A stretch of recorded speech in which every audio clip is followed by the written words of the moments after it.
ഋത്തൂസിന്റെ birthday ആണ് കേട്ടെന്ന്. അവന് 7 വയസ്സായി. 7 വയസ്സായിന്ന് എനിക്ക് വിശ്വസിക്കാനേ പറ്റണില്ല കേട്ടോ.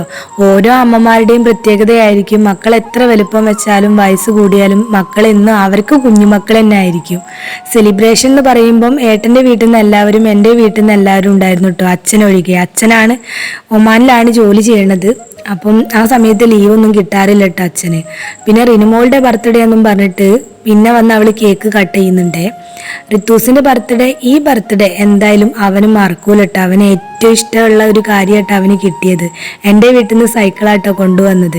അപ്പോൾ അവർ വരുമ്പം സൈക്കിള് നമ്മുടെ വീടിൻ്റെ ഫ്രണ്ടിലുള്ള ഒരു വീട്ടിൽ വെച്ചിട്ടാണ് വീട്ടിലേക്ക് കയറിയത് കേട്ടോ, കേക്ക് കട്ട് ചെയ്തിട്ട് കൊടുക്കാന്ന്. അവൻ്റെ ഈ ഒരു ഹാപ്പിനെസ് കാണുമ്പോൾ തന്നെ എനിക്കിന് ഭയങ്കര പാവം സന്തോഷം ഒക്കെ തോന്നുന്നുണ്ട് കേട്ടോ.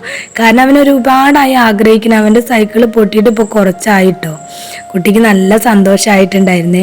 പിന്നെ റിനുമോള് കാര്യമായിട്ട് അവിടെ നിന്ന് നോക്കുന്നുണ്ട്. അവക്കും ഒരു ഗിഫ്റ്റ് ഉണ്ട് കേട്ടോ, ഒരു കുഞ്ഞു സൈക്കിള്. ഓളും ഭയങ്കര സന്തോഷത്തിലാട്ടോ. ഇത് ആരുടെയും കൊണ്ട് തൊടിയിക്കാനോ ഓടിക്കാനോ ഒന്നും ശ്രമിക്കുന്നില്ല കേട്ടോ. അതുമ്മ തന്നെ ഇരിക്കുക, പാട്ട് പാടിക്കുക, കുറുമ്പൊക്കെ കാണിക്കുന്നുണ്ട് കേട്ടോ അവള്. അങ്ങനെ അതൊക്കെ കഴിഞ്ഞ് പിന്നെ ഗിഫ്റ്റൊക്കെ കൊടുക്കുന്ന ഓരോ പരിപാടിയിലേക്ക് നിന്നേ നമ്മൾ റിനുമോളെ കൊണ്ട് കൊടുപ്പിച്ചതാട്ടോ. അവൾക്ക് ഇഷ്ടമുള്ള കുറേ ക്യൂട്ട് സാധനങ്ങളൊക്കെ വാങ്ങിപ്പിച്ച് അത് പിന്നെ അതിൽ ഗിഫ്റ്റാക്കി പോയി അവളെ കൊണ്ട് കൊടുപ്പിച്ചാട്ടോ.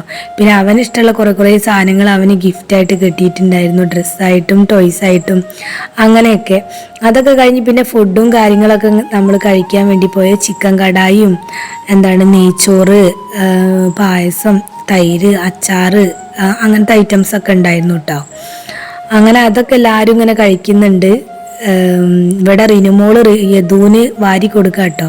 റിനുമോക്കാണെങ്കിൽ ഇവളിങ്ങനെ വാരി കൊടുത്താൽ എല്ലാവരും വായ തുറക്കണം. തുറന്നിട്ടില്ലെങ്കിൽ ഇവള് പിടിച്ചു വായ തുറപ്പിക്കും. അങ്ങനത്തെ ഒരു പ്രകൃതി കേട്ടോ. വേണ്ടാന്ന് പറഞ്ഞാലും അതിപ്പോൾ വലിയ ആൾക്കാരായിക്കോട്ടെ ചെറിയ ആൾക്കാരായിക്കോട്ടെ അങ്ങനെയുള്ളൊരു കുടുംബാട്ടോ റിനുമോക്ക്. ഇവിടെ ഋത്തൂസും റിനുമോളും മോളൂസും ചോറ് കഴിക്കുന്നുണ്ട്. ഓരോരുത്തർ പല സ്ഥലത്തായിട്ട് അവിടെ ഇവിടെയൊക്കെ ഇരുന്ന് കഴിക്കുന്നുണ്ട് കേട്ടോ. ഇവിടെ പൊന്നേട്ടനും മോൻറ്റനും കഴിക്കുന്നുണ്ട്. അപ്പോൾ ഇതിൻ്റെ ഫുൾ വീഡിയോ ഞാൻ ഇടുന്നുണ്ട് കേട്ടോ. അപ്പം ഇന്നത്തെ വീഡിയോ ഇത്രയേ ഉള്ളൂ.